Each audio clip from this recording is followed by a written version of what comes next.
به نام خالق هستی. باشگاه 5 صبحی ها، فصل 4. نویسنده رابین شارما، مترجم رضا اسکندری آذر، گوینده مریم سادات جمشیدی.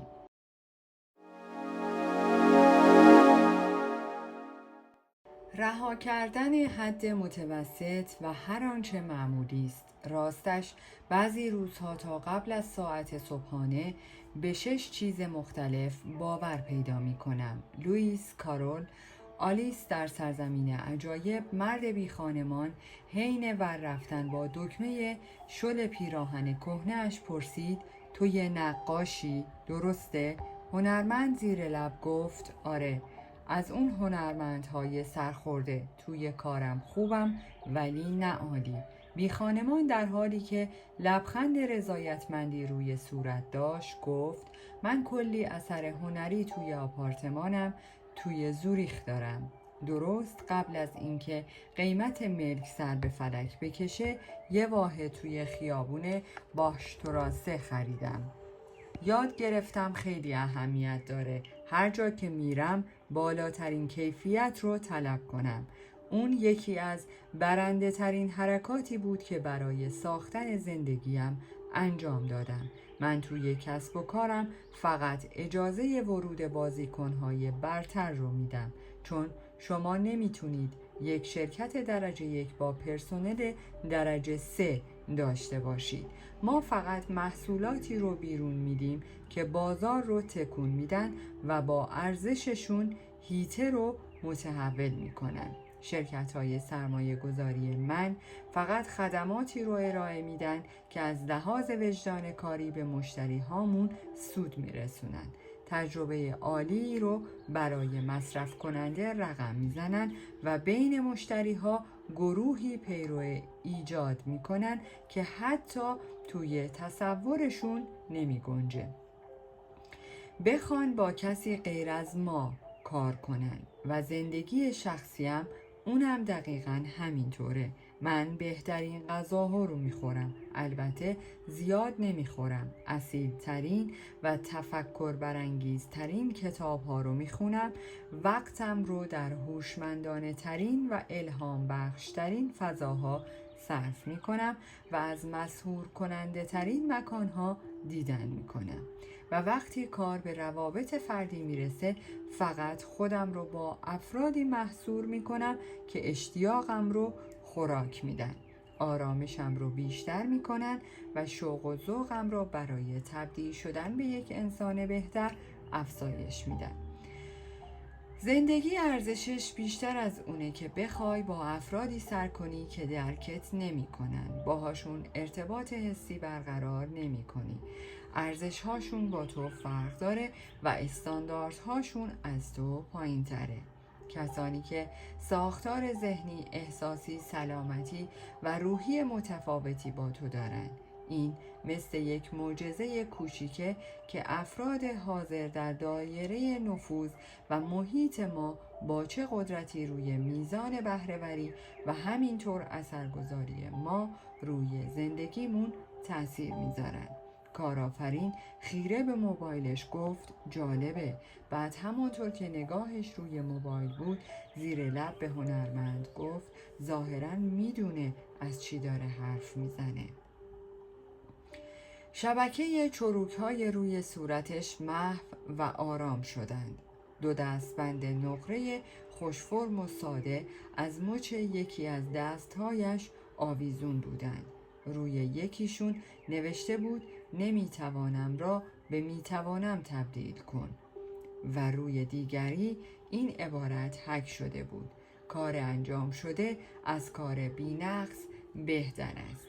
این 2 هدیه را زمانی که شرکتش در آغاز کار بود و خودش از لحاظ اعتماد به نفس در سطح بالایی قرار داشت برای خودش خریده بود. هنرمند گفت: ساختار ذهنی رو میدونم چیه رفیق، ولی ساختار احساسی، سلامتی و روحی رو تا به حال نشنیده بودم. بی خانمان جواب داد خواهی شنید و وقتی بشنوی خلق کردن، بازدهی و نمودت توی دنیای دیگه به همون روال سابق نمیمونه.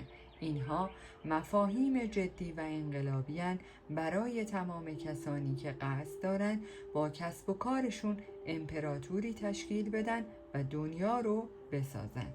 و در حال حاضر تعداد کمی از اهالی تجارت و مردم عادی درباره‌شون اطلاعات دارن.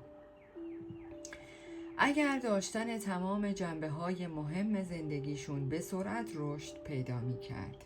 برای شروع فقط قصد داشتم نیرویم رو بذارم روی تعهد فردی خودم به کیفیت فوق‌العاده در تمام دنیای اطرافم.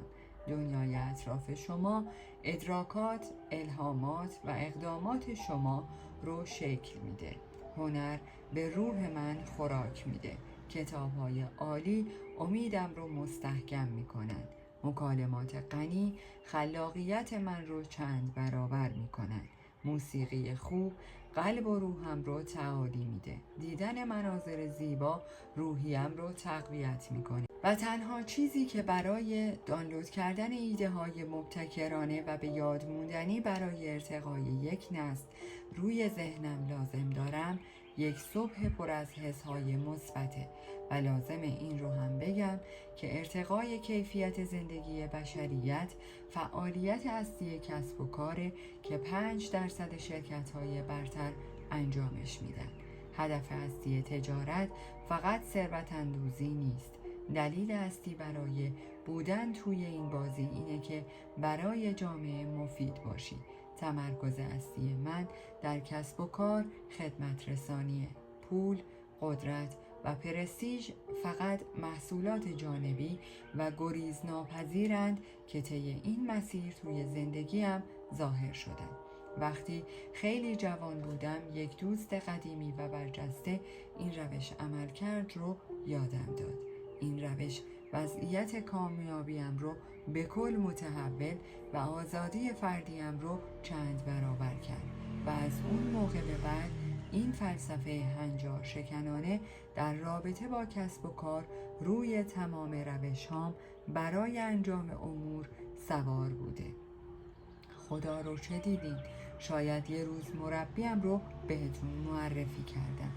مرد خیابان خواب مکث کرد. کمی ساعت بزرگش را وارانداز کرد. بعد چشمهایش را بست و این کلمات را به زبان آورد: کنترل صحبت رو به دست بگیر تا زندگیت رو ارتقا بدی. انگار از طریق جادو تکه‌ای کاغذ سفید کم و بیش کوچک و ضخیمی کف دست چپش که درازش کرده بود ظاهر شد. اگر شما هم آنجا کنار این 3 نفر ایستاده بودید به شکل فوق‌العاده‌ای تحت تاثیر قرار می گرفتید.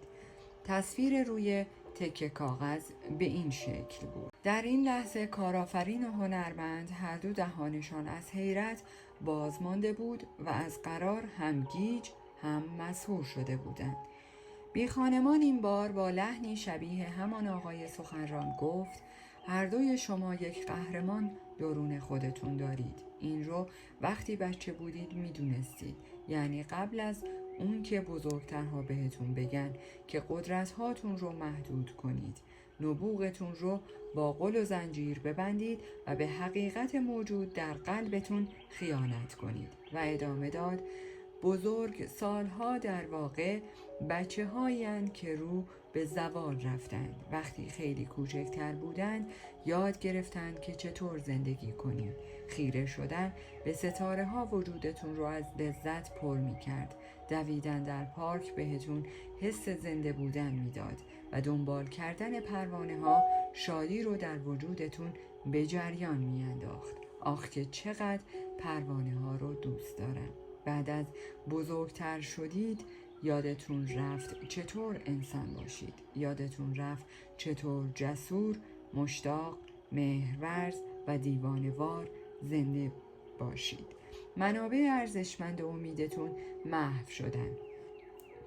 عادی بودن براتون پذیرفتنی شد. چراغ خلاقیت، مثبت نگری و صمیمیت شما با عظمت درونتون فروکش کرد، چون کم کم شروع کردید به نگرانی درباره جا افتادن در جامعه، بیشتر از دیگران داشتن و محبوب و مقبول بودن. راستش حرفم اینه که نباید در دنیای آدم بزرگها با حسهای کمبود، بی‌اشتیاقی و محدودیت‌هاش زندگی کنید. دارم ازتون دعوت میکنم به یک واقعیت مخفی قدم بگذارید که تنها استادان واقعی، نابغه های بزرگ و اسطوره های اصیل تاریخ ازش خبر داشتن و همونطور دعوتتون میکنم به کشف قدرت اولیه نهفته در درونتون که خودتون هم ازش بیخبرید. شاید میتونید توی کار و زندگی شخصیتون جادو خلق کنید. من این کار رو کردم و الان اینجام که به شما هم کمک کنم همین کار رو بکنید. قبل از اینکه کارآفرین و هنرمند کلمه ای از دهانشون خارج بشه، بی خانمان حرفش رو ادامه داد. داشتم درباره اهمیت هنر حرف می زدم و همینطور اکوسیستمی که زندگی شما درونش ساخته شده. من رو یاد گفته محشر فرماندو پسوا، نویسنده پرتغالی میندازه. هنر از طریق وهم و خیال ما رو از لوث وجود خلاص میکنه. حین حس کردن بدیها و رنجهایی که هملت شاهزاده دانمارک متحمل شد، دیگر رنجهای خودمان را حس نمی کنیم. رنجهایی که زشت و زنندند، چون اولا رنجهای ما هستند و ثانیاً چون واقعا زشت و زنندند. و همینطور من رو یاد این گفته ونسان ونگوگ میندازه.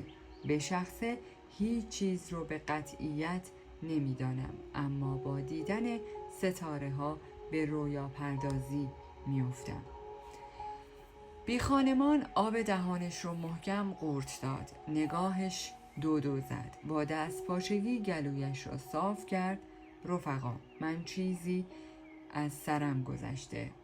روزگار بارها نقش زمین و لگدمالم کرده. بیمار شدم. مورد حمله قرار گرفتم. مثل یک ابزار ازم استفاده شد. ازم سوء استفاده شد. راستی حرفهام شده مثل متن یک ترانه کانتری. این وسط اگر عشقم به هم خیانت کرده بود و سگم هم مرده بود، یک تکه آهنگ پرفروش ازش در می اومد. این را گفت و زد زیر خنده ای از ته حلق، در حد یک دلغک عجیب سیرک که LCD زده باشه. بعد ادامه داد بگذاریم. تمام اینها چیزهای خوبی هستند. در واقع دردیه که به ژرفا باز میشه. متوجه منظورم هستید؟ تراژدی ذات ما رو تصفیه میکنه. لایه های دروغین، ترس ها و گستاخی ما رو که همگی از منیت آب میخورن میسوزونه. ما رو برمیگردونه به نبوغ و ذکاوتمون. البته اگر شهامت وارد شدن به چیزی رو که مایه رنج شماست داشته باشید. رنج کشیدن دستاوردهای زیادی داره، از جمله یکدلی، اصالت، ارتباط درونی و اعتبار. و بعد با حالتی آرزومند اضافه کرد به قول جوناس سالک، من هم رویا داشتم و هم کابوس، اما کابوس هایم را به خاطر رویاهایم شکست دادم. کارآفرین خیلی آرام خطاب به هنرمند اعتراف کرد این یارو خیلی عجیبه، به طرز حیرت آوری غیر معمولیه، ولی یه چیز خاصی توی وجودش داره. حالا او کمی دیگر از زره بدبینیش را که در دوران کسب و کار درخشانش محافظتش کرده بود کنار گذاشته بود. حرفی که الان زد دقیقاً همون چیزی بود که نیاز داشتم بشنوم. متوجهم که به نظر میاد توی خیابون کارتون خوابم، ولی به حرفاش گوش کن.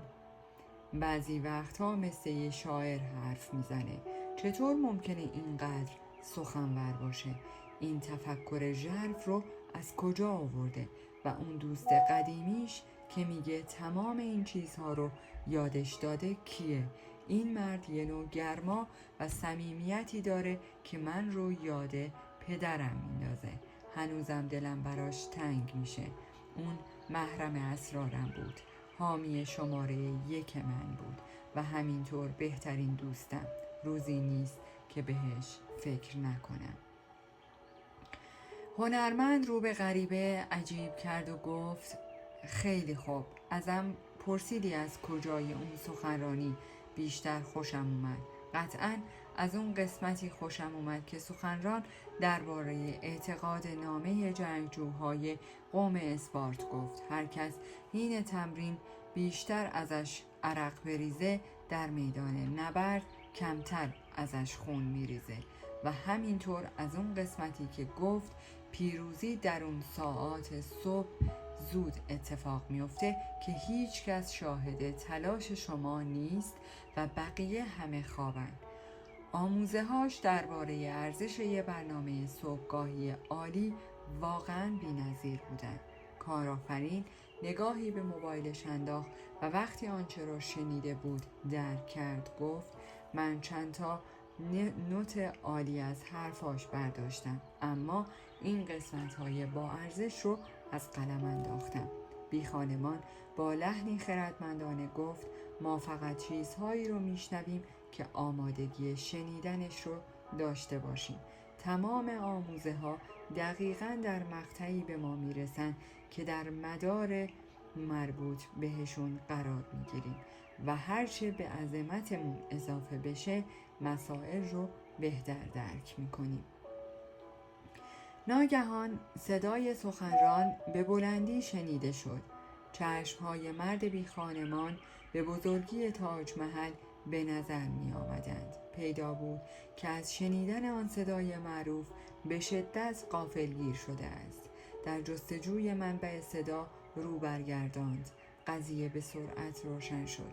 هنرمند داشت صدای ضبط شده غیرقانونی از سمینار را پخش می کرد. در حالی که توی چشمهای مرد ژولیده خیره شده بود گفت واسه این که سوالت رو کامل جواب بدم برادر جان، اون قسمتی خیلی خوشم اومد اینه: در جامعه و فرهنگی پر از زامبی های سایبری که به حواس پرتی معتاد و به معلق ماندن مبتلا شدن، عاقلانه ترین راه برای اینکه در مهمترین عرصه های زندگی حرفه‌ای و شخصی بهره‌وری و نتایج متعالی رو برای خودتون تضمین کنید اینه که برای خودتون یک برنامه روزانه سطح بالا در نظر بگیرید. پیروزی در ابتدای روز آغاز میشه و اولین ساعات روز زمانیه که قهرمان‌ها ساخته میشن. علیه ضعف اعلام جنگ کنید و کارزاری علیه ترس راه بیندازید. شما حقیقتاً میتونید صبح زود از خواب بیدار بشید و انجام این کار برای سفر محشرتون در مسیر تبدیل شدن به یک اسطوره یک الزامه. اگر ترتیب کار ابتدای روزتون رو بدید، خود روز ترتیب کار باقیش رو میده. کنترل صبحتون رو به دست بگیرید تا زندگیتون رو ارتقا بدید. صدای خسخس سینه سخنران مثل شناگری مبتدی که مسافت زیادی را با سرعت زیاد شنا کرده بود شنیده میشد. هنرمند به پخش کردن فایل صوتی ادامه داد و ولوم را تا حدی بالا برد که صدا مثل شیپور بلند شد. این راز کوچک ارزشمندیه که قولهای صنعت، هنرمندان و اجرا کنندگان برجسته و انسانهایی که برترین دستاوردها رو داشتن با شما در میون نمیذارن. نتایج عالی و عظیم کمتر به واسطه خصوصیات وراثتی و بیشتر به واسطه عادات روزانه به دست میان. و مراسم صبحگاهی شما ضروری ترین بخش از این عاداته که باید تحت قاعده در بیاد و بعد حالت خودکار به خودش بگیره. وقتی شما چهره های برجسته رو حین عمل میبینید، داروی آرام بخشی که تمدن ما به زور به خوردمون داده این باور رو در ما ایجاد میکنه که اونها به طور ذاتی و همیشه همینقدر عالی بودن.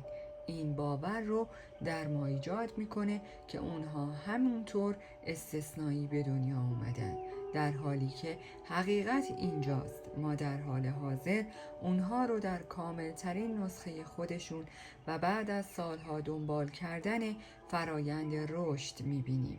فرایندی که شامل ساعتهای متمادی تلاش و تمرینه. وقتی ما چهره‌های اعجاب‌انگیز رو در زمینه تجارت، ورزش، علم و هنر می‌بینیم، در واقع در حال نگاه کردن به نتایج کسب شده ناشی از تمرکز همه جانبه روی یک هدف یگانه و یک مهارت، فداکاری شدید روی یک مقصود، کسب آمادگی در سطوح بالا و مقادیر متنابهی صبوری هستیم. به یاد داشته باشید که هر شخص حرفه‌ای زمانی غیر حرفه‌ای بوده و هر استادی زمانی کارش رو به عنوان یک مبتدی شروع کرده. افراد عادی میتونن شاهکارهای غیر عادی خلق کنن به شرطی که عادات صحیح رو در خودشون تثبیت کنن. بیخانمان گفت ای بابا خیلی محکم حرف میزنه و دستهای کثیفش رو مثل کودکی در کارناوال به هم کوبید. یک بار دیگر به ساعتش نگاه انداخت. بعد شروع کرد پاها را روی زمین کشیدن و کمرش را جلو و عقب دادن. حالا دستهایش داشتن توی هوا موج میخوردن و چشم بسته برای خودش بشکن میزد. اصواتی شبیه آنچه رپرهای نسل اول بدون ضبط صوتهای بزرگشون ایجاد میکردن از میان لبهای ترک خورده اش خارج میشد. اگر او را حین انجام این کارها میدیدید حیرت میکردید. هنرمند فریاد زد چیکار داری میکنی تو؟ بیخانمان همانطور که شادمانه خودش را تکان میداد جواب داد دارم میرقصم. باز از این دانش عالی در اختیارم بگذار. من به قول سقراط آموزش مثل برافروختن شعله است و آیزک آسینفون زمانی نوشت به عقیده من خودآموزی تنها نوع آموزش موجوده. پس باز هم از صحبتهای اون مرشد پیر پخش کن رفیق. حرفاش خیلی چالش برانگیزن.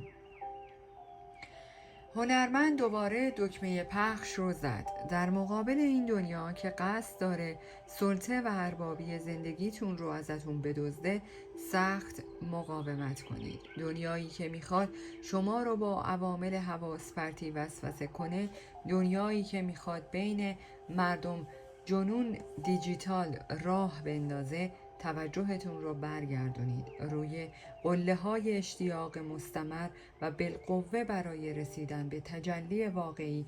همین امروز تمام دلایلی رو که باعث ایجاد رکود و رخوت در قدرتتون میشن رها کنید. به یک ایدئالگرا تبدیل بشید. یکی از اون افراد نادر روزگار که زندگی رو به جای پشت میله های زندان گذشته در اصالت آینده زندگی میکنه. هر کدام از ما تشنه روزهایی پر از معجزات کوچیکه. تک تک ما دلمون میخواد برای خودمون به قهرمان تبدیل بشیم و قدم به عرصه استثنایی زندگیمون بگذاریم. تمام انسانهای زنده در این لحظه نوعی نیاز روانی بدوی به خلق شاهکار دارند. دلمون میخواد هر روز رو با نوعی هیبت غیر شایع زندگی کنیم و بدونیم که داریم به طریق زمانمون رو در مسیری صرف میکنیم که زندگی دیگران رو غنی میکنه. تامس کمپبل شاعر بزرگ این موضوع رو به زیبایی بیان کرده. آن که در قلب‌های گذشتگان زندگی می‌کند هرگز نخواهد مرد. هر یک از ما حقیقتاً خلق شده برای اینکه به روش اصیل خودش تاریخ ساز بشه. برای یکی ممکنه این امر با تبدیل شدن به یک برنامه نویس عالی یا یک معلم مهربان باشه که ذهن جوانها رو پرورش میده. برای دیگری این فرصت میتونه از طریق تبدیل شدن به یک مادر فوق‌العاده یا یک مدیر حاذق محقق بشه. برای یک نفر دیگه هم این بخت بلند میتونه از طریق ایجاد یک تجارت بزرگ یا تبدیل شدن به یک فروشنده موفق که به شکلی عالی به مشتریهاش خدمت میکنه حاصل بشه. این فرصت که نسل‌های آینده از ما یاد کنن و جوری زندگی کنیم که واقعا اهمیت داشته باشه چیز مبتذل و پیش پا افتاده ای نیست. این در واقع عین حقیقته. با این وجود عده کمی از ما تونستن ذهنیت‌های لازم، تمرین‌های صبحگاهی و اقدامات مستمری رو که نتایج رو برای ما تضمین می‌کنن کشف و در زندگی پیاده کنن. همه ما میخوایم حق مادرزادی خودمون رو از جمله استعدادهای بلند پایه، لذت نامحدود و رهایی از ترس از نو به دست بیاریم. اما عده کمی از ما حاضر به انجام کارهایی هستند که موجب ظهور نبوغ نهفتمون میشن. عجیبه نه؟ و همینطور غم انگیز اکثریت ما به واسطه هیپنوتیزم عصر تکنولوژی از فروغی که جوهره وجودی ماست دور شدیم. در این عصر اغلب ما ارزشمندترین ساعاتمون رو سرگرم بودیم، پیگیر اخبار کم اهمیت و سرگرمی‌های مصنوعی عصر جدیدیم، در حالی که از زندگی واقعی غافل موندیم. و این روش زندگی فرمولیه برای اینکه در فرجام کار دل شکسته بمونیم. فایدهش چیه؟ که بهترین صبح‌ها و روزهایی رو به صورت بالقوه میتونن پر از بهره‌وری باشن، صرف بالا رفتن از کوه‌هایی کنیم که وقتی پیر و نحیف شدیم تازه بفهمیم کوه‌ها اشتباهی بودن. خیلی غم انگیزه. در پایان از شما دوستان عزیزم میخواهم برای حمایت بیشتر ما کانال ما را به دوستان خود معرفی کنید. برای انرژی بیشتر ما رو لایک کنید و برای ادامه پرقدرت‌تر سابسکرایب. تا درودی دیگر، درود و 200 بدرود.